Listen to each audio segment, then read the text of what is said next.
please have your attention, and I need all of you to stop what you're doing and listen. It's time for the Sports Blitz, the only live-streamed local sports show in Arkansas, with all the latest on the sports stories that matter to you. Live from the Lions Den Golf Club studio, here are your hosts, Mark Freeman and Weldon Braxton. We're back in the flesh. We're not dead, just a little under the weather. Mark Freeman, Weldon Braxton in the Cogswell Motors studios. Matty, he hadn't been sick at all. He's a trooper. We missed Monday, best sports day of the year so far. It's only 7 to 8 days in, but Monday was a good day, and we were both out sick, so we apologize for that. But, man, we've got a whole bunch of sports to talk today. We've got the national championship game. We've got NFL playoffs. We've got Texas hiring a football coach. We've got Bobby Petrino news, Hogs basketball, lots and lots of stuff to talk about. Lots of things going on, Mark, and there's so many things happening in the world of sports. One of the last things you mentioned, Arkansas Razorback basketball opening up SEC play tonight against the Texas A&M Aggies. And Arkansas, this is a huge game for Arkansas, Mark, and I know we'll hit it more in our Hog Talk segment, but you look at this Texas A&M basketball team, there's no other way to put it. They're just not very good. Here's a team that lost at home by 20 points to North Texas, not the University of Texas. North Texas went into College Station and won by 20 points.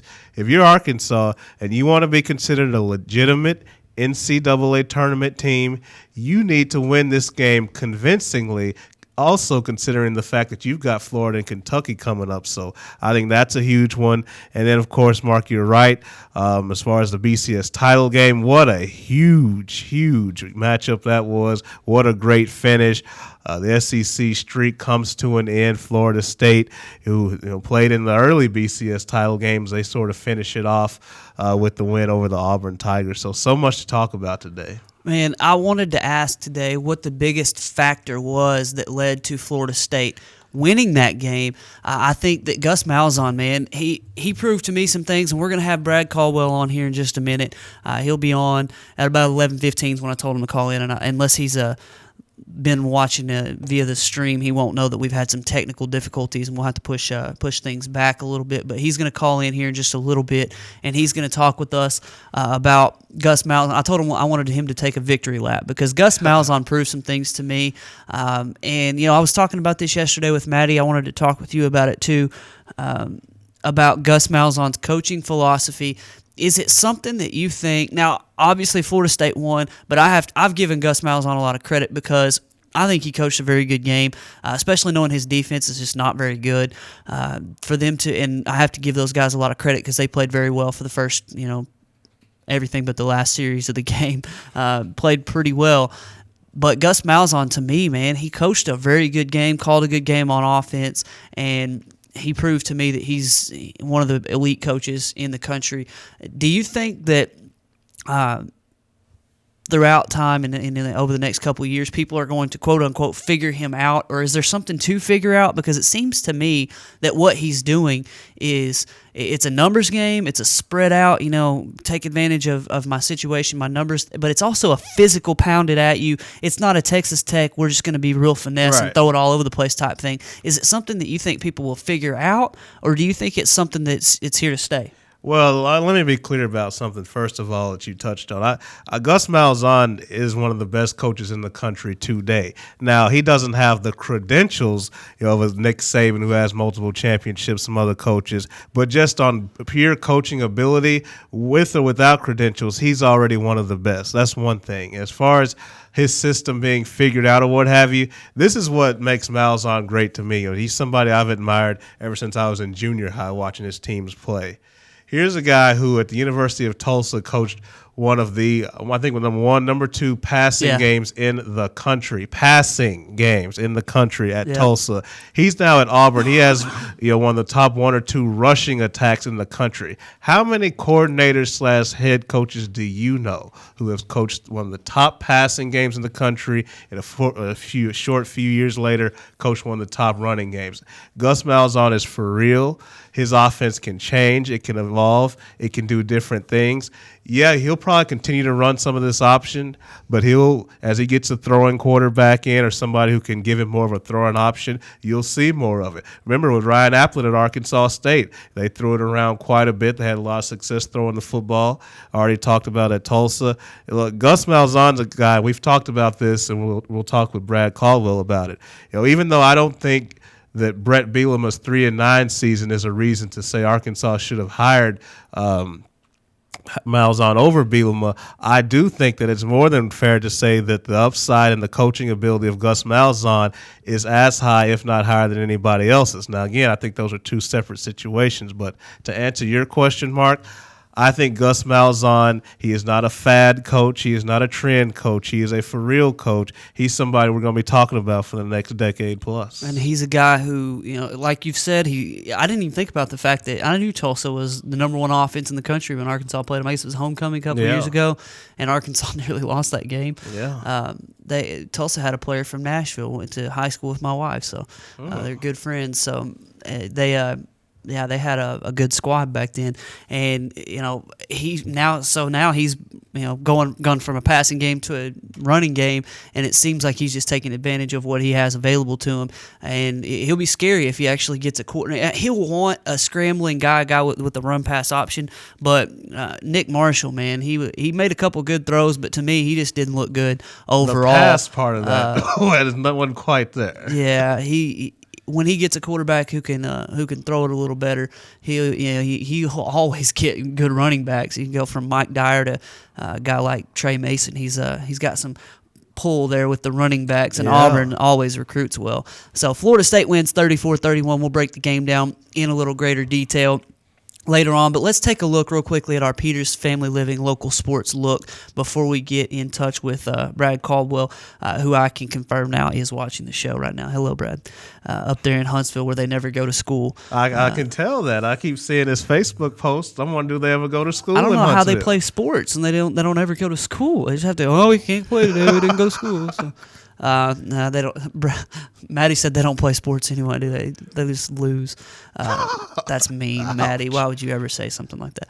Let's look real quickly at our local sports look. Thank you to Peters Family Living. Been a nice year of sponsorship by Bill Peters and Peters Family Living. We hope we can continue that in 2014. The Russellville Cyclones and Lady Cyclones played at Van Buren last night. Girls won, boys lost. The boys, according to the Arkansas Democrat Gazette, are a top 10 team in the state, Van Buren. So Russellville, I want to say it was a 13-point game, but it was a close game throughout, and the Van Buren Pointers came away with the win. Cyclones been a little up and down so far this year. They won the Cyclone Classic and just hit every shot they threw up. But then there are nights when they don't hit the three, and it's a small team. They're not very big. Their big man is Andy Campbell, or a sophomore. And then they've got, I'm trying to think of the other kid who's just a freak athlete, can jump out of the gym, and I don't remember his name. Right, Rhodey? That's right, yeah. Who is Coach Mann talked who to is him supposed about, to be when he talked to us on the phone, he told us about how good an athlete he was. But they really don't have a whole lot of size inside, and they rely a lot on the three, a lot on their guard play, and when the guards aren't hitting shots, sometimes they get beat. Yeah, I mean, that's a challenge when you're undersized. I mean, certainly when you're Russellville, you don't have a whole lot inside. You tend to depend more on perimeter shots and getting it done from the three-point line. And obviously, when you're facing a formidable opponent like Van Buren, it's going to be tough because those shots aren't going to come as easily. They're not going to be as plentiful. And at the same time, you're facing a team offensively who can get some things done against you while you're on defense. So, for Russellville, it's another opportunity to get better. Again, you talk about a team who likes to shoot the basketball. It's important to understand that your defense and your effort still has to be there. And I don't think that was the case for Russellville. I think their effort and their defense was there. It just wasn't quite enough on the road against a good team. And as we continue to talk about small teams, Clarksville Panthers, relatively small. When you talk about having the twins, Freddie and Kendrick Lee, who are every bit of 5'6" and 5'7", respectively, you don't have a whole lot of height in your guards, but they do have some bigs inside. Deontay Woodbridge playing well now at about 6'6" for Clarksville. Man in the paint, Jaron Thompson about 6'2", 6'3", plays a little bigger than that, playing inside. But the Clarksville Panthers are a relatively relatively small team. And since we've last been on the air, they played through the Jonesboro Hurricane Classic, got all the way to the finals where they rematch with the Jonesboro Hurricane, who won last year, who Clarksville beat last year in the finals of this tournament by 20. And just one of those shocking things. When I got the score sent to me, I said, "You sure you don't have that flipped?" Because Clarksville wins by 20 at Jonesboro on their home floor. Well, this year it was a defensive battle, and the Hurricane come up with a 47-44 win over the Clarksville Panthers. A hard-fought game for Clarksville, but to fall in a defensive battle, Coach Davis was very proud of his team. Talking to him after the game, he knew that they didn't play their best offensively, but they put a lot of effort out there to hold a team who Jonesboro legitimately could be a top 25 national team. If they, and I know they lost to North Little Rock pretty badly in one of those tournaments over there in Little Rock. I think it was Jamming for Jackets or something like that there in Little Rock, but they went to the Whataburger Classic in Dallas, which is a top flight tournament, and they finish runner-up there in that one. So it was just a big deal for Jonesboro to play that well in that tournament, and for Clarksville to play a team in 6A that well on their home floor in the finals of a tournament for the second year in a row. It's not like Clarksville was sneaking up on them like they might have done last year. They got them last year, and this year Jonesboro was fully ready. A 3-point win for Jonesboro, a 3-point loss for Clarksville. It was a good game from start to finish, but Clarksville bounced back, and they beat Maumelle last night. Now, Clarksville a couple weeks ago in the Hot Springs Spa City Classic beat Maumelle 61-55 on the road. Last night at Clarksville, they beat them 84-59. They flipped the switch, and you could tell from the onset that Clarksville was they were attacking the basket. They shot 1 3 in the whole first quarter. Freddie Lee shot 1 3. They were attacking the basket, got a couple dunks, got a couple of nice layups, attacked the rim, and then they kind of spread out. In the second and third quarters, they hit several threes, and they really just showed the balance that they have there offensively. Got after them on defense, forced some turnovers, and just ran away with it in the third quarter.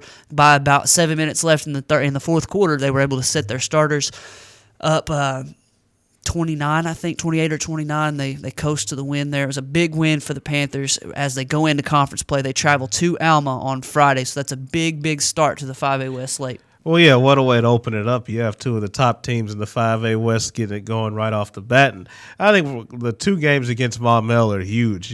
I know the score doesn't mean everything, but I think when you look at the way they played Maumelle at first, sort of a back-and-forth game, pretty close, and then to beat them handily recently the way they did, I just think it tells you they've kicked it into gear and they're ready for overdrive. In a 5A West, and we've had Coach Davis on, we had him on recently, and it was going to be tough this year. I mean, with Harrison's going to be a factor. Yeah, they lost the Rose kid, but they're still going to be a factor. Apparently they're better. Yeah, apparently they are better. They're playing more team basketball from all indications. So it won't be a cakewalk. You'll still have some other teams in there as well. I think Greenbrier was another team that was mentioned. So, again, it's going to be a challenge for Clarksville. We've talked about them getting used to playing without some guys. No Devin Sims, no Dedrick Lee. But at the end of the day, I think Clarksville will be a team in the mix, not only in the West, but in 5A. Well, they're definitely going to be right there in the mix in the 5A West. Another team that looks to be in the mix in the 4A4, the Pottsville Apaches. Got to watch them play Friday night, and it was a treat. First time I've gotten to see them play in a month or so because they've been off in tournaments and out away from home. They beat Bauxite in overtime. It was one of the most incredible finishes to any game I've ever seen. As Pottsville trailed most of the game, just didn't play very well. Had a couple guys for Bauxite, really one in particular that was just playing outside of his mind, it seemed. I don't know, I haven't seen him play a whole lot, but he played very, very well, hitting step-back threes and had a dunk and just had all kinds of nice plays there for the Miners, Bauxite Miners, right? It just came right out of my head there. I think they are the Miners. It would make sense. But at the end of the game, now, Pottsville's down 6. Michael Perry hits a 3. Pottsville's trapping in the backcourt. They end up with the ball again with about 20-some seconds left. Perry hits another 3, ties the game, and it's just pandemonium inside George Jones Gym. And I think I might have made that up, too. That might be the name of their football field. Either way, we're giving him credit for all of it. Yeah, I'm pretty sure that's right, but I maybe just made that up, too, and you're welcome. But Bauxite gets the ball across half court, and I was telling Weldon before the show that they get it to the one kid on the court who you're just like, okay, it's all right. Now I'm thinking to myself, please don't let them hit a three at the buzzer to win this game or a layup at the buzzer to win this game after breaking the press.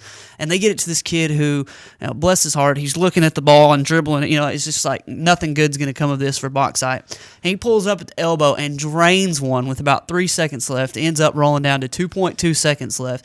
And I'm thinking, man, they're about to. Pottsville's have to go Christian Laettner, Grant Hill to Christian Laettner, buzzer beater here, full court pass. Long story short, Michael Perry throws the inbounds pass. The kid from Bauxite who'd been playing so well throughout the game intercepts it, and just like a football player, he catches it over his shoulder and runs with it. Takes 3 steps, walk. 0.4 seconds left on the clock, and Pottsville has to inbound the ball. They run this play. It looks like they're trying to get a lob at the rim to just tip it in with 0.4 seconds left, and doesn't work. So one of the Duggar twins, I think it was Josh or Jake, it's one of the two. So I don't know which one it was. One of them's got an ugly-looking mullet, and you need to take care of that thing, son. It looks like something's growing on the back of your head. But one of them the one without the mullet, comes running down the side of the paint, and Michael Perry throws it into him. And you remember Derek Fisher for the Lakers against the Spurs? I think it was 04. I remember when he catches the ball, running to his left, and just throws it up, and it with 0.4 seconds left, and it goes in. Exact same thing happens for Pottsville, as I swear he didn't look at the rim, just throws it up, and it seemed like it hung in the air for 5 minutes. And when it came down, the crowd just went ballistic. And Coach Thurman's gathering his troops. They're all jumping all over each other. And he gathers his troops up. He gives them a nice little pep talk and preparation for overtime, and then Pottsville goes on and wins by 10 in overtime. So it was an incredible performance there in the fourth quarter and overtime for the Apaches, and to win that game after a tough stretch of games where they had lost several games out of the last couple tournaments and things like that. They needed that win going into conference play. Yeah, we know we've talked about Pottsville and how they've sort of had a tough time up and down, but hey, you get a win like this over a Bauxite team, just a win itself just gives you confidence, and they're going to need that. We've talked about how their scoring has been limited in terms of their contributors, maybe they can get some more guys involved in the scoring, and then defensively maybe they can do some things. But it'll be interesting to see. We know Michael Perry will be there, we know the Cole kid will be there, but can they get other contributions? And if they can, scoring wise, they'll be right back in it in the 4A4. Let's look real quickly, because we've got to hit a break. We're going to have Brad call in here in just a moment at who's playing whom on Friday in high school basketball action. We start with the Atkins Red Devils. They will be hosting Two Rivers on Friday. We mentioned Clarksville at Alma, Danville at Mansfield. Dardanelle will be hosting Boonville I guess that's just in boys. I don't know. Maybe they'll play girls too. I assume they still let girls play basketball at Boonville. Dover will be at Waldron. Hector will be hosting Conway Christian. Lamar will host Lavaca. Pottsville will be at Mena. Russellville will be at Conway. Two Rivers will be at Atkins. I'm pretty sure that I just mentioned another team for Atkins. Oh, no, I'm right. That's completely right. No, I'm crazy. And let's see. Western Yale County will be hosting Bigelow. So those are the games that are taking place this Friday. Get out and support your local team as they start conference play. It's that time of year now. Football season, college football season is over. Got a couple weeks of the NFL left. We'll talk about the national championship game, the NFL playoffs, Hogs, Bobby Petrino, the Texas head football coaching situation, and lots more on the Sports Blitz as we come back. Brad Caldwell will be on the line from Huntsville, and we've got some breaking news here. Some schools are letting out due to the weather, and looks like there's some freezing rain going on across the River Valley. Just got news that Dardanelle Middle and High School power is out, so that's probably a bad deal for the Dardanelle faithful. Go get your kids, Dardanelle families. We'll be back right after this with more Sports Blitz.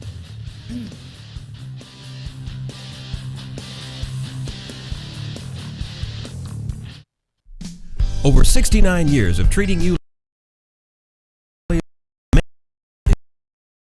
That is their promise to their customers. They offer in-house financing on furniture and appliances and a 30-day money-back guarantee. For a friendly, no-pressure atmosphere, visit Peter's Family Living today at 201 North Arkansas Avenue, Russellville. Online at petersfamilyliving.com or call 479-968-2929. Today, there are more than 20 brands of cars being sold in America. So to be noticed, Ford and Cogswell Motors have to go further than anyone thought we could. How does Ford stand out above the crowd? Not just with plug-in vehicles like the new 2013 Ford Fusion Energy that gets a projected 100 miles per gallon equivalent, but also with a line of gas vehicles equipped with the innovative EcoBoost engines combining power and efficiency, plus a full measure of technologically advanced features. We invite you to stop into Cogswell Motors today. We go further than anyone thought we could, so that you can go further too. RiverValleyLeader.com is the #1 local source for instant news in the River Valley, offering HD video and live streaming along with top-notch coverage of all the news and events around the area. The River Valley Leader is the only place to go for all the information you need. Check out the newest local business featured on the site, as well as police news and coverage from important meetings, along with the personal stories, all at one convenient click. Check out RiverValleyLeader.com. If you didn't count on KARK4 today this morning, here's what you missed. Updated news. Police continue searching for suspects after a home intrusion overnight. Developing stories. There's another piece of presidential history turning up here in Arkansas. And weather and traffic on the force. Friday night, Saturday morning will bring us our next chance rain. Every 10 minutes. Around the clock. Making your day easier. So rise and shine and count on. Count on. Count on. KRK4 today. Hi folks, Richard Roberts with Cogswell Motors in Russellville. You know, we've been in business since 1949. A dealership doesn't stay in business that long under the same ownership unless you're doing something right, and that's taking care of customers. We have the largest selection of new Ford, Lincoln, Mazda, and pre-owned vehicles in the River Valley. So if you want the most for your trade, the best interest rate on financing, and the best price on a new or pre-owned automobile, come to Russellville and see us. We're at 1900 East Main, or visit us on the web at cogswellmotors.com.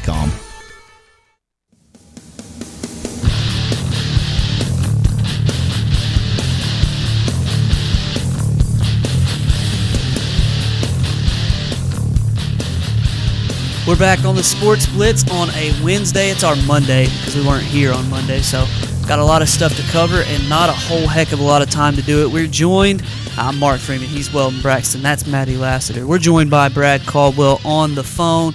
Brad, I told you I wanted to give you your curtain call, your moment of shining glory for riding the Gus bus.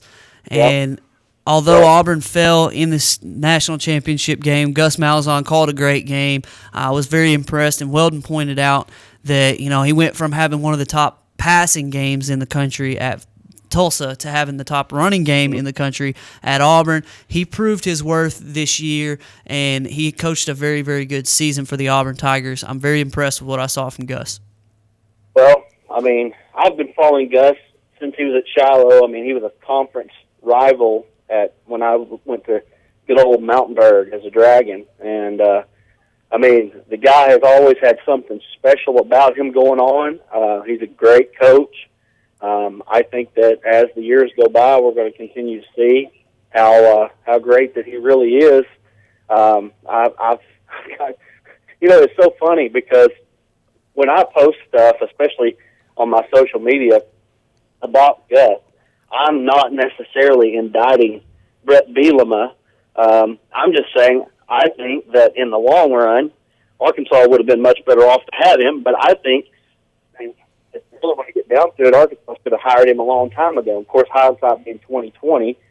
I mean, obviously in 2007, when Bobby Petrino walked up to the podium, everybody was ecstatic. I mean, a guy you're getting from the Atlanta Falcons. Hindsight being 2020, Gus Malzahn should have been the one that was walking up on that podium. And I think from that day forward, if that had happened, number one, we wouldn't have had the motorcycle accident, and I think that we would have won at a very high clip, maybe as high, maybe not higher than what Bobby Petrino's has had going on at Arkansas. So I just think that I know that Gus is a special coach.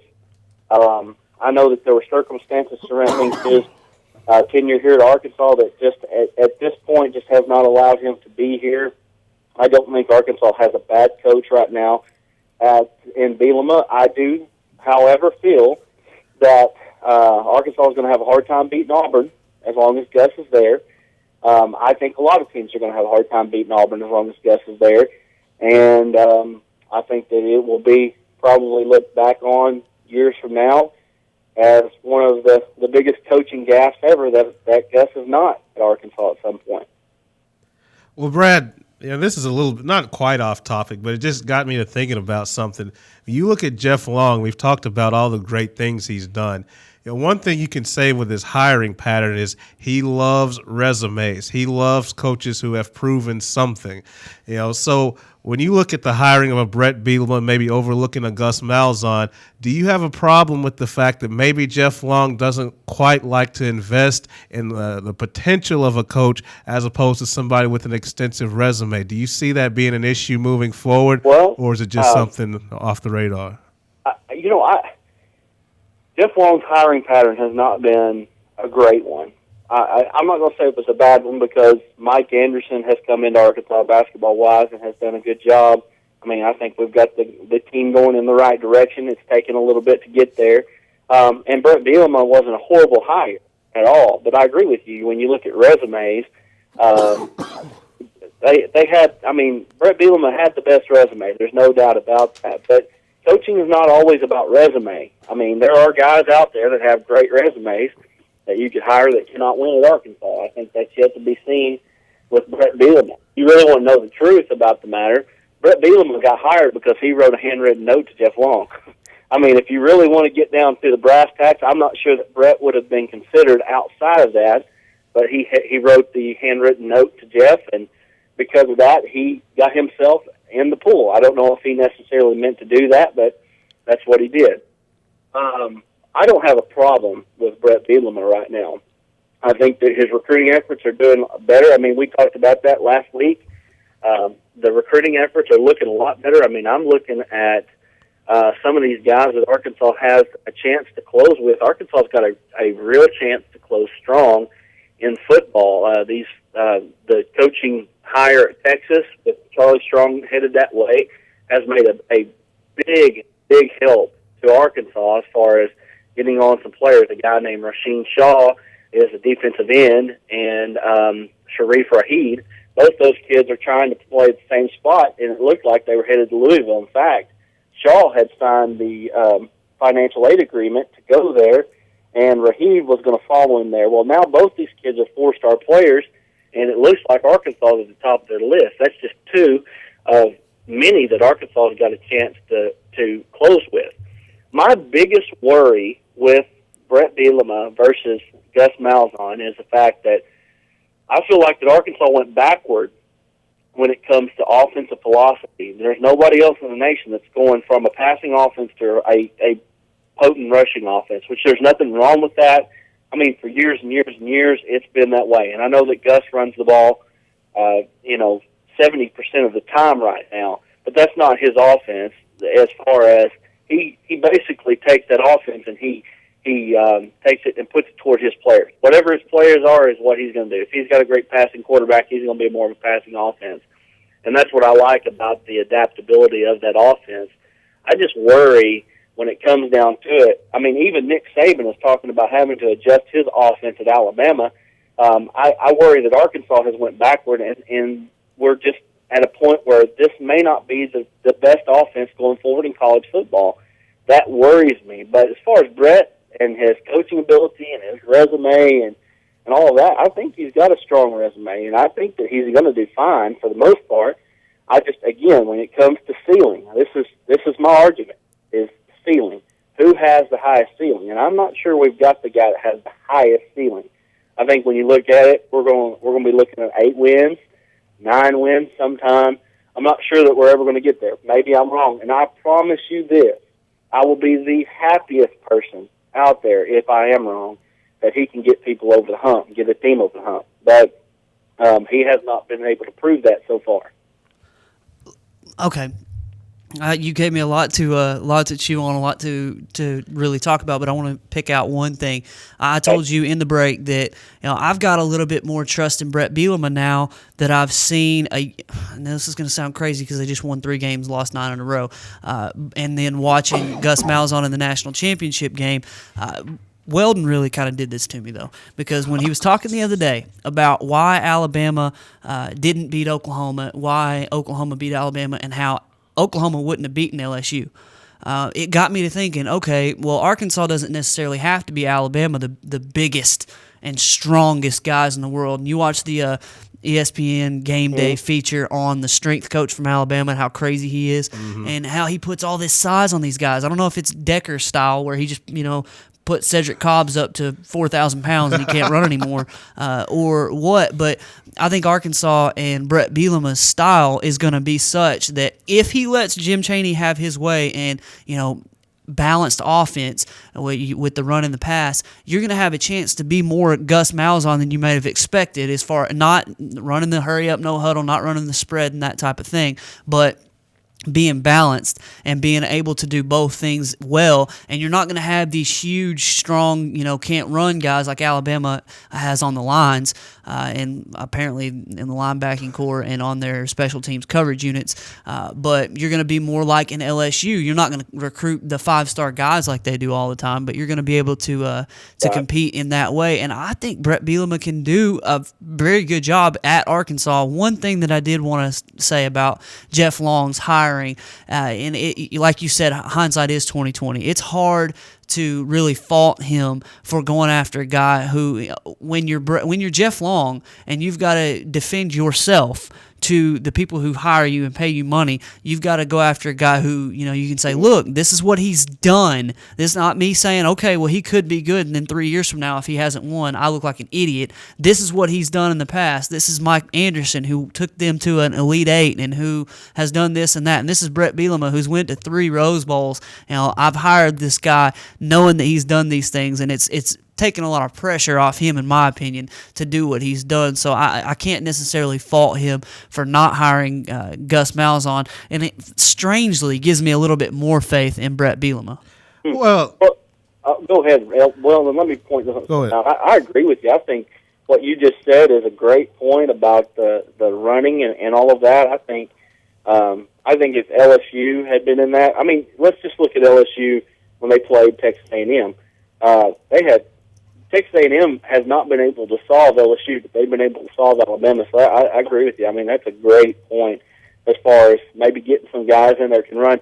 And I think really when you look at it defensively in football, that's where you're headed. You've got to get guys in that back 7 that can run, because if you don't, you're going to get hammered. And plus, not only that, you probably don't need 250, 260-pound linebackers anymore.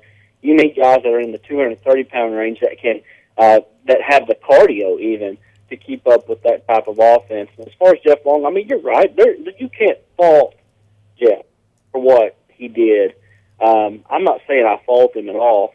I would just love to know, just have a little bit of foresight. You know what I mean? If I, Brad Caldwell, can see, you know what I mean? If I can see that, why can't somebody else see that too? You understand what I'm saying? Yeah. Right, and that's the only thing I was getting at was, when you look at your athletic director, do you expect him to have some degree of foresight? Obviously, you're not going to hire some junior high coordinator, but there's just a little degree of foresight. But as far as, where we're at in college football today, I think if you're a Brett Bielema or a Nick Saban, somebody who believes in more of a traditional style of football, you have to sit back now and reevaluate some things, because we know where offenses are today. You look at the SEC right now, roughly half the teams in the league are running some variation of a spread, some variation of a no huddle.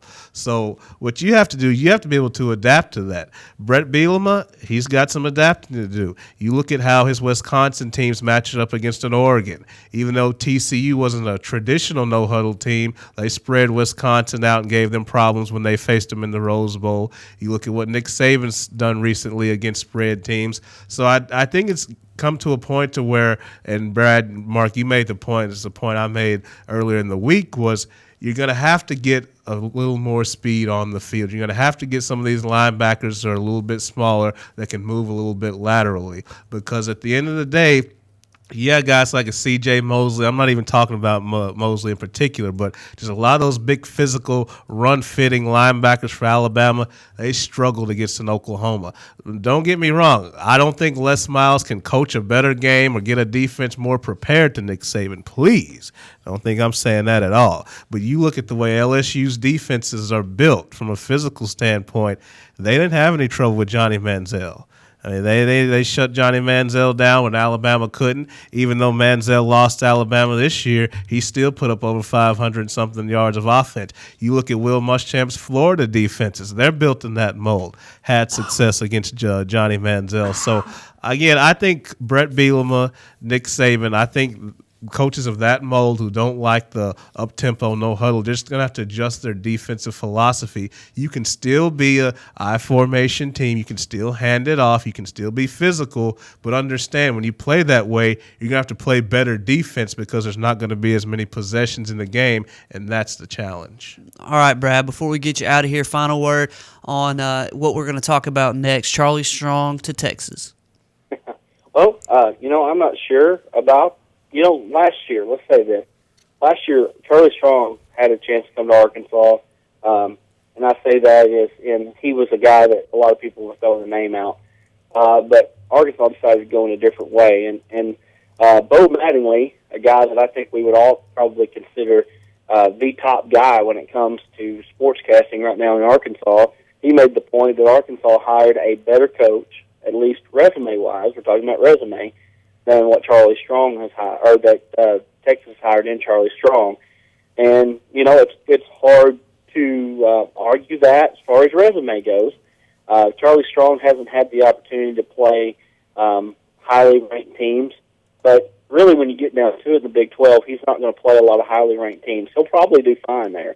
I mean, right now, Mac Brown was a guy that was a CEO type of guy, a little bit more of an old school type of guy, more of a politician, kind of let your coaches coach. And I think Strong is a little more hands-on, and I think that will make I think it'll make a difference. I think that they will hit a spike here early, and they'll probably win quite a bit early. I think, it'll be interesting to see what happens if they can sustain it. Also, I think you got to keep your eye on conference realignment as well, again, in the fact that Texas might end up in the Pac-12 if they can ever get that deal worked out, because you just hired a AD that's from the Pac-12. So that will make things a little bit tougher on whoever is the coach there, but I think Strong will do fine. I want to say one thing before I get out of here, though. Bobby Petrino. Looks like Bobby Petrino's headed to Louisville. I know you guys probably have that on the docket. And you know what? It got me to thinking. And, of course, I'm definitely not a proponent of Bobby should have stayed here. I mean, I know that there were just things that just couldn't be overcome. But really, when you look at the time that since Bobby Petrino has left, who have been the biggest losers in all of this? Razorback fans. Yeah, Razorback fans. That's exactly what I was going to say. Arkansas, yeah. Arkansas's been the biggest loser. Bobby Petrino hasn't lost. I mean, he had to sit out a year. He went to Western Kentucky. It looks like he's headed back to Louisville. And we got to smile. I'm sure they're going to put stipulations on him. But the ones that have lost the most is Arkansas. I mean, it's a shame, Arkansas has won 7 games since he's left.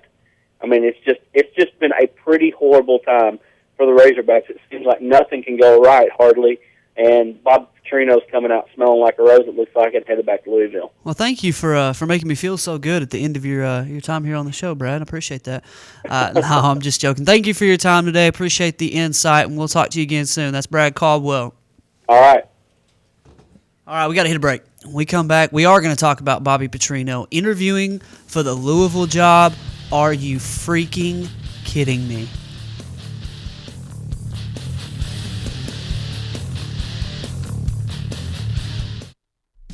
Over 69 treating you like family, Peter's Family Living's main goal is customer service. That is their promise to their customers. They offer in-house financing on furniture and appliances and a 30-day money-back guarantee.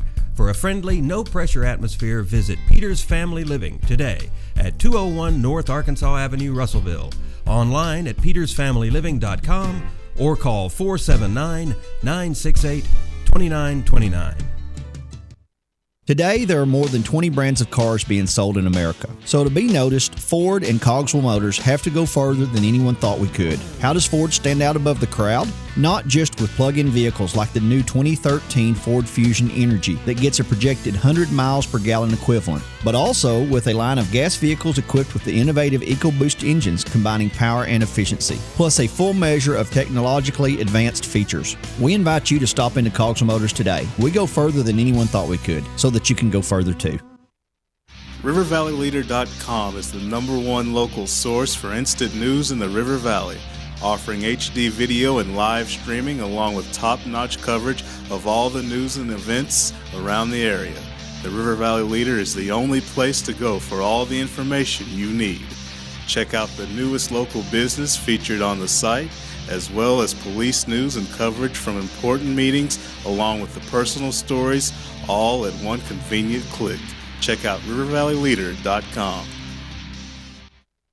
If you didn't count on KARK4 today this morning, Here's what you missed. updated news, Police continue searching for suspects after a home intrusion overnight. developing stories, There's another piece of presidential history turning up here in Arkansas. and weather and traffic on the force. Friday night, Saturday morning will bring us our next chance rain. Every 10 minutes. Around the clock. Making your day easier. So rise and shine and count on. Count on. Count on KRK4 today. Hi folks, Richard Roberts with Cogswell Motors in Russellville. You know, we've been in business since 1949. A dealership doesn't stay in business that long under the same ownership unless you're doing something right, and that's taking care of customers. We have the largest selection of new Ford, Lincoln, Mazda, and pre-owned vehicles in the River Valley. So if you want the most for your trade, the best interest rate on financing, and the best price on a new or pre-owned automobile, come to Russellville and see us. We're at 1900 East Main, or visit us on the web at cogswellmotors.com.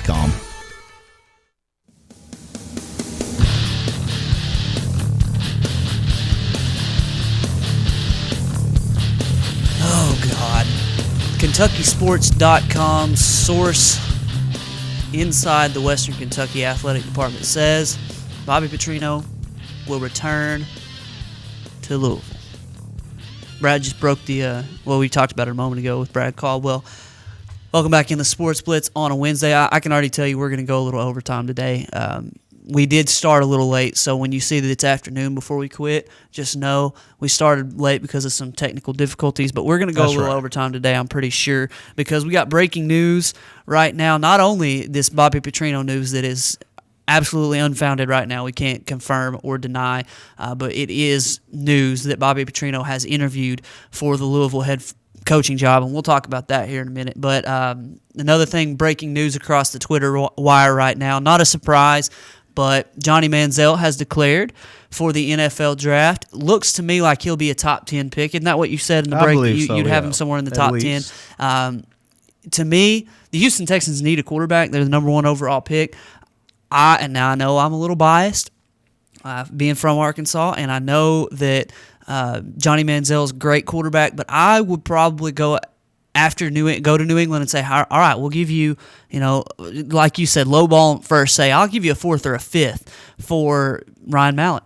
And maybe at the most go up to about a 3rd round pick for Ryan Mallett. And then with the 1st overall pick, take Jadeveon Clowney. You've got a new quarterback, and you've got Jadeveon Clowney and J.J. Watt on your defensive line. And things change for you pretty quickly when you get Arian Foster back and to start next season after he was out most of this year. And the Houston Texans go from 0 to hero real quick.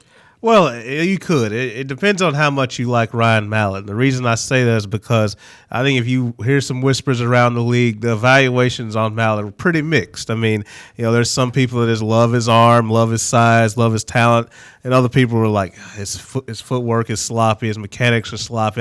He's just not coming along. So I think if you love Ryan Mallett, look, I'm a guy who, if you love your franchise quarterback, or a guy to be your franchise quarterback, there's no price tag too high. That's why I have no problem with what Washington gave up for RG3, even though they gave up a boatload, because your guy is your guy. Once you do have your franchise quarterback, you got what you need, so the price doesn't matter. So if you're Houston, you're Bill O'Brien, who is one of the top quarterback coaches in the country, and you like Ryan Mallett, I'd say go make a play for him. I just don't know how he feels about him because I know the reviews are mixed. But, for me, I'm a big Johnny Manziel fan. Here's a guy who I think can turn a franchise around. I think from a passing standpoint, he doesn't get enough credit. I think he's big time. Nick Saban said it during the national championship broadcast. This is one of the most competitive guys. He pointed right at Johnny that I've ever coached against in 40 years of coaching. Now, what bigger compliment can you get than that? Again, if a guy like Mallard, there's a number of other guys out there you could trade for, bring in. For me, I'm rolling with Johnny Manziel, maybe because I'm biased, but I'm rolling with Johnny Manziel. I like Johnny, and watching him in that game against Duke, one of those plays that he made was it was typical Johnny, but it was ridiculous. He runs into the back of his own lineman. You see that? Steps up in the pocket, being chased, jumps, and lands on the back of one of his own linemen, comes down, runs around, fakes, and then somebody comes to him and he throws it to a guy for a touchdown. It's like, what are you doing? And he does that, seems like all the time. I wonder how well that's going to work in the league. There's a guy with a much stronger arm and a much better wide receiver than Johnny Manziel's had who doesn't quite get away with that, and Matt Stafford with Megatron. And, there's no Mike Evans walking through that door who you can just throw it up as high as he can and let him just go get it. In the NFL, I wonder if I know he's got a stronger arm than I gave him credit for, and he's a lot more accurate, and it's not all about the running around for him. I wonder how well that's going to translate to the league, though, where you got defensive ends running 4.4s, and, there are guys who are going to be able to hawk him down. I wonder how well it's going to transfer, but like you said, there are some guys who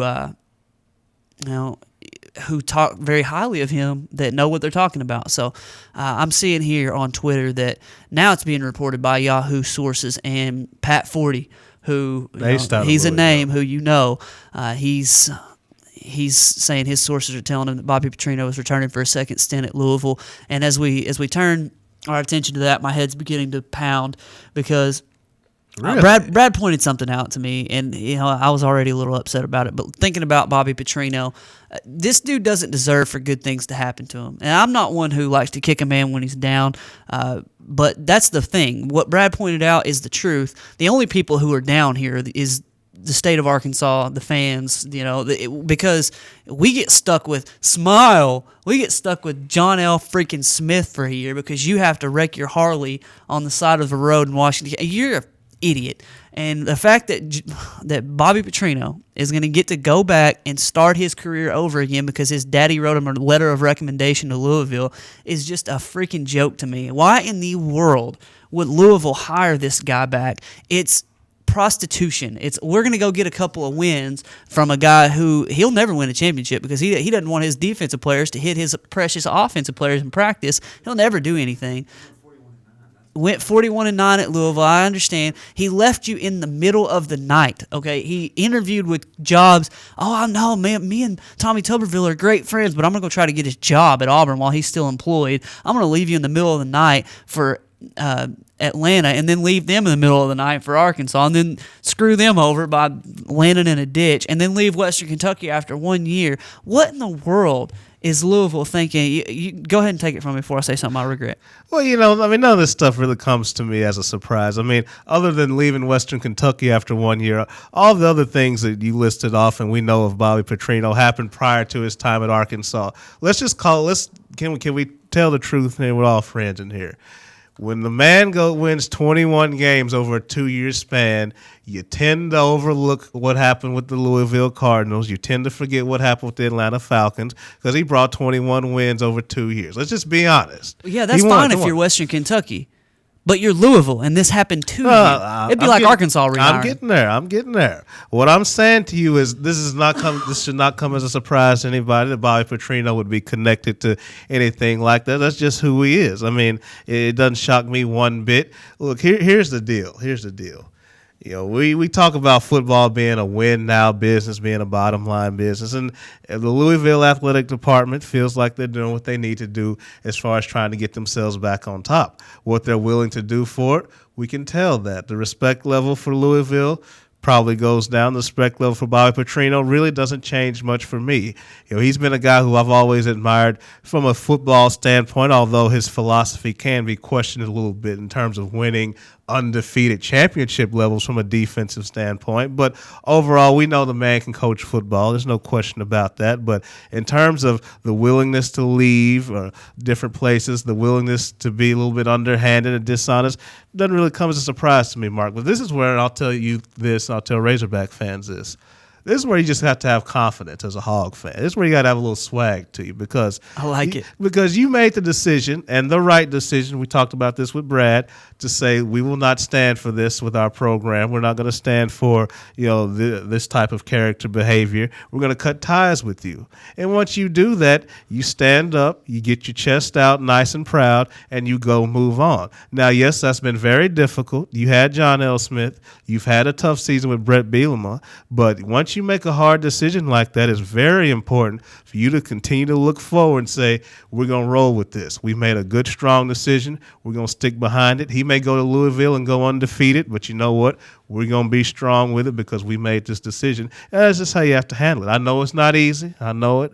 That's the best way to go about it. That's why I love Weldon. He can say things like that while I say, I hope Bobby Petrino loses every freaking game he coaches the rest of his career. Matter of fact, I hope next time never mind. I ain't gonna say it. No, I'm not cheering for that him. was Don't gonna get be me bad. wrong. That was gonna be bad, and I'm not gonna wish anything like death upon somebody. But I don't like Bobby Petrino anymore whatsoever. And I was one of those guys the night that we found out about all this, and the night he hobbles in with his neck brace on and all that. I'm thinking, poor guy, he made a mistake. But as all the lies pile up, and then you just look at a resume. I mean, you could make a resume, a timeline full of just lies that man's told throughout his career. And then you pair that up with, he took you to a BCS game. He took Louisville and won a BCS game. You look at the struggles of his defense and the fact that, hearing from people who went to his practices and said he didn't even like his offensive players or his defensive players to even touch his offensive players, it tells me that he's never going to win a championship. And it tells me that, it's just not worth it to hire him. So, but Louisville, they're whoring themselves out for a BCS game possibility in the future, maybe a BCS game, a shot possibly at the playoffs in the next few years, and I hope it's worth it. And matter of fact, I hope you never win another game the rest of your career. And Louisville as a program, I rooted for their basketball team to win the national championship this last year. I hope they don't win a game either in basketball, football, swimming, tennis, anything. Forget Louisville from now on. If they hire Bobby Petrino, it tells me what that athletic director, I hope when he gets fired, he never finds another job, because that's just absolute lunacy that they would hire him back. And it just makes you wonder. I mean, obviously the president is going to have some impact on this as well. For him to sit back and let this go too, he must have been on board with it, must have been okay with it, because if you were the president at Louisville, Mark, and you had your athletic director, he came to you and said, all right, Mark, here's our list of candidates. I think we're going to offer the job to Bobby Petrino. Can I go ahead and get the okay for this? What are you going to say? No, with probably some words put in front of it that we can't say here on the air. Get out of my face before I slap you. That type of thing. So Joe Shad's reporting now that he's been offered the job. And he's probably going to take it. He will take it. God almighty, you've got to be freaking kidding me. Unbelievable. We got to take a break. We've only got a couple minutes left, but the Hogs beat UT San Antonio 104-71. I've got to go take a nap real quickly because Bobby Petrino just drives me up a freaking wall. Hey, we didn't come here to paint, Mark. Arkansas taking on Texas A&M tonight at 8 p.m. We are not done. We've got one segment of show left. Due to some technical difficulties earlier on, we started later, so we're going to hit a couple more things in greater detail. We hope to break some more news even when we come back from this break.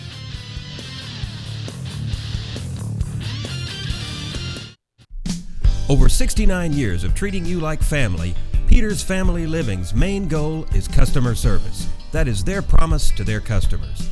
They offer in-house financing on furniture and appliances and a 30-day money-back guarantee. For a friendly, no-pressure atmosphere, visit Peters Family Living today at 201 North Arkansas Avenue, Russellville. Online at petersfamilyliving.com or call 479-968-2929. Today, there are more than 20 brands of cars being sold in America. So to be noticed, Ford and Cogswell Motors have to go further than anyone thought we could. How does Ford stand out above the crowd? Not just with plug-in vehicles like the new 2013 Ford Fusion Energy that gets a projected 100 miles per gallon equivalent, but also with a line of gas vehicles equipped with the innovative EcoBoost engines combining power and efficiency, plus a full measure of technologically advanced features. We invite you to stop into Cogswell Motors today. We go further than anyone thought we could, so that you can go further too. RiverValleyLeader.com is the #1 local source for instant news in the River Valley, offering HD video and live streaming along with top-notch coverage of all the news and events around the area. The River Valley Leader is the only place to go for all the information you need. Check out the newest local business featured on the site, as well as police news and coverage from important meetings, along with the personal stories, all at one convenient click. Check out RiverValleyLeader.com. If you didn't count on KARK4 today this morning, Here's what you missed. updated news, Police continue searching for suspects after a home intrusion overnight. developing stories, There's another piece of presidential history turning up here in Arkansas. and weather and traffic on the force. Friday night, Saturday morning will bring us our next chance rain. Every 10 minutes. Around the clock. Making your day easier. So rise and shine and count on. Count on. Count on KRK4 today. Hi folks, Richard Roberts with Cogswell Motors in Russellville. You know, we've been in business since 1949. A dealership doesn't stay in business that long under the same ownership unless you're doing something right, and that's taking care of customers. We have the largest selection of new Ford, Lincoln, Mazda, and pre-owned vehicles in the River Valley. So if you want the most for your trade, the best interest rate on financing, and the best price on a new or pre-owned automobile, come to Russellville and see us. We're at 1900 East Main, or visit us on the web at cogswellmotors.com.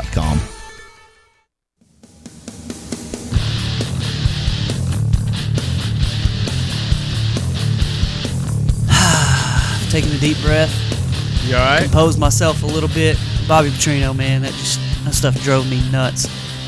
I'm probably gonna lose a few followers on Twitter because of what I just tweeted tweet about that. something? Oh. I did in the break. At Real Mark Freeman, at Weldon Braxton on Twitter. Find us. We'll talk Hogs basketball here in a minute. They're a 3-point favorite over Texas A&M tonight. Do you think you're going to go like Weldon and empty the bank account and in fake Monopoly money and bet on the Hogs tonight? We've got NFL playoffs. I was 3 out of 4 my predictions. If you'll remember last week watching the show, we talked about each one of these 4 playoff games. Now, you had 2 teams in each conference with the bye, but talked about each one of these playoff games, and I gave a half circle. Couldn't completely circle Cincinnati over San Diego because I just didn't trust them. And turns out I was right. Wrong and right. San Diego comes out and beats down Cincinnati. A lot of people calling for Marvin Lewis's job now because he's been there, 11 years and won no playoff games. No playoff games. And Andy Dalton for 3 playoff games, no wins. Rough start to his career, although he's made the playoffs. He won 10 games plus this year so far. This year. So San Diego, Indianapolis in one of the best playoff games I've seen in a long time as far as high scoring. And New Orleans and San Francisco win this weekend. Lots of great storylines that took place. We don't even have time to really get into all the good storylines, but good weekend in playoff football. Yeah, a lot going on. The one game you and I differed, got to give you the nod to that one. Your Indianapolis Colts pulled it off. I had the Kansas City Chiefs. Chiefs just... I mean, I know they had injuries. Yes, that was a factor. But at the same time, they just could. That third quarter lasted about 2 hours because they kept throwing the ball, stopping the clock. Give Andrew Luck credit for having a short memory and being able to rally after some early mistakes. The Cincinnati game, look, Marvin Lewis, I think he's an exceptional coach, but something has to give. Look, in the NFL, it is so difficult to build a loaded roster and keep it together because guys get old, guys get hurt, guys become free agents, guys demand more money. When you have a talented roster, you've got to maximize that window. And I just don't feel like they've been able to do that, and I think somebody should answer for it. Doesn't appear as though somebody will, but that's just my opinion. The one thing, Mark, as we look ahead to next weekend that I want to make note of is Denver Broncos and San Diego Chargers. I think, Mark, we can agree the Denver Broncos really need to be careful. This is the typical team we've seen beat Peyton Manning. Yeah. A team that's not necessarily a great team, but just a hot team with a hot defense and Doesn't a it hot seem quarterback. that always happens? That's how it always seems. Always. That's why, and it's been San Diego a couple times. It has. Darren Sproles a couple years back, or several years back now. It's frustrating. It really. That's why when this matchup first came down, I was like, oof. I picked the Broncos to go to the Super Bowl. This is the one where Peyton can usually get tripped up, but maybe he'll see it coming this time. We'll make sure it won't happen. But that's really what jumps out to me, Mark, this upcoming weekend. I'd rather them play the Patriots this week. I can Because see at why. least it's just that way. You're right. It's one of those things where I watched two experts pick it earlier.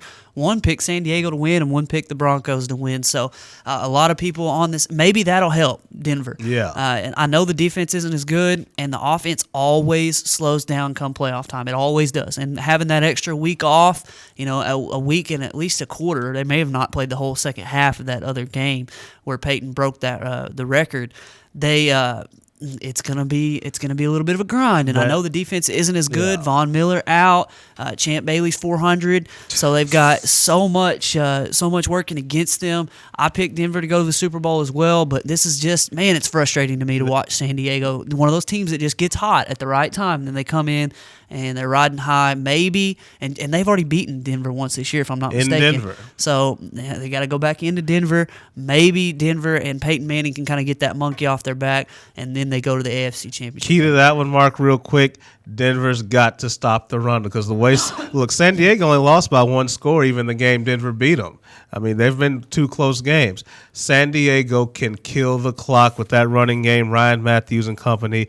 They cannot let Peyton Manning sit on the sidelines while running the football. That's what San Diego's going to try to do, and if they're successful, they'll beat them. And we talked about Indianapolis beat Niall Davis and the Kansas City Chiefs. Yeah. Hats off to Niall Davis, although he got injured, and we wish him a speedy recovery. 2 touchdowns in the game for Kansas City as they built a 38-10 lead that they blew.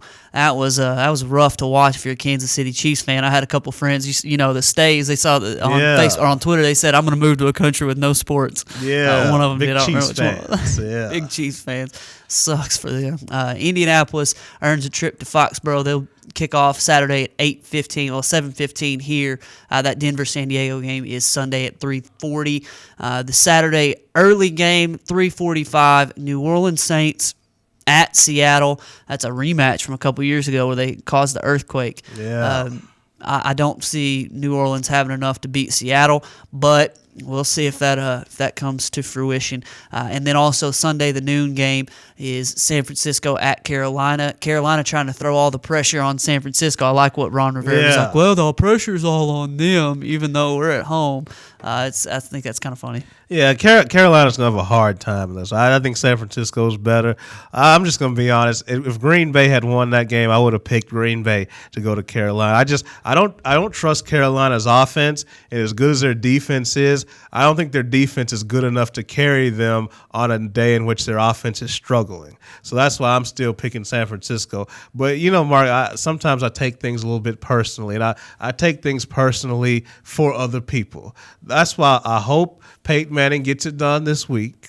And, of course, I hope somehow the Colts beat Tom Brady up in Foxborough because I want Peyton Manning to dish out so much punishment to the Indianapolis Colts next week that it will not even be funny. They got Peyton in Indianapolis last time. I was not happy about it, but I want Peyton Manning to drop about 45 points on Andrew Luck and company next week. I want Jim Irsay to be sitting up in the nice, cushy, warm box. I just want him to sit there and look at it as Peyton Manning goes to the Super Bowl by beating the Colts for about 48-20. That's what my dream scenario is, just so Peyton Manning can say, take that. That's my dream scenario. I like it. Well, we'll break down the games in a lot greater detail on Friday. We had plenty of stuff that we had to hit today, so we didn't really quite get time to talk about these games in detail. Hogs basketball 11-2 on the fringe of Joe Lunardi's bracketology brackets. Still got Arkansas in, last time I saw, in a relatively decent number with the RPI and a chance the first week of the SEC schedule, or the first couple weeks, to really jump up and do some things when they've got Florida And Kentucky, right? That's First week or two of SEC play, but they start tonight on the road at Texas A&M. By tomorrow, you're going to know a lot more about the Hogs basketball team. 8 p.m. tip tonight. They're a 3-point favorite. If the Hogs can win this game on the road, I've said this for weeks, Weldon, they can win 4 or 5 games on the road this year. This A&M game is kind of interesting because it's one of those games where Arkansas has a whole lot to lose and not a whole lot to gain, and here's why. Texas A&M, you beat them on the road, sure, no big deal. Texas A&M's not very good. Move on to the next game. But if somehow under the sun, and today is cloudy, so under the clouds, Arkansas loses to Texas A&M, I cannot even put into words how tragic that will be. That's why I think Arkansas has a whole lot to lose by losing this game. Not much to gain. It'll be business as usual if they win this game. But if you lose to a pathetic A&M team on the road, you can forget about Kentucky. You can forget about Florida. It's going to really change the complexion of the season if you lose to a team like this because, as I said at the top of the show, lost by 20 to North Texas at home. Arkansas should not lose to A&M. No, they should get the win tonight on the road. It'd be a great start to an SEC slate. Look, Arkansas went 10-6 last year in the SEC. I think they're better this year. Watching them play against UT San Antonio, got a 104-71 win last game.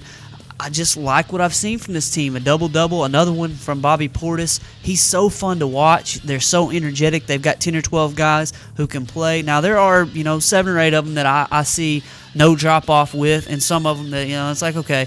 But watching even guys like Ricky Scott, I've been very hard on him for the last 2 years. For the last 8 years. Since he's been in Arkansas for the past 8 years. But I've been very hard on him, and he has come a long way, buying into the system, playing very well in his role, even starting the last couple games. Kai Madden had a rough couple ones, but I'm looking for them to come back and play well. I'm enjoying watching this team right now, but we'll learn a whole lot about the Hogs tonight. Yeah, I'm looking forward to this Arkansas team. Think they'll definitely win double digits in the SEC and be right on that tournament bubble. Well, we'll be back on Friday. We'll talk about what looks to be an imminent Bobby Petrino to Louisville hire. We'll talk a little bit more about Charlie Strong. I think there are some stupid things going on from Texas boosters behind the scenes in regards to Charlie Strong at Texas, and sort of the dominoes that are yet to fall because Penn State hasn't hired a coach. Louisville may hire Bobby Petrino away, and then I know Western Kentucky's not quite as big a domino, but you're going to have some more things moving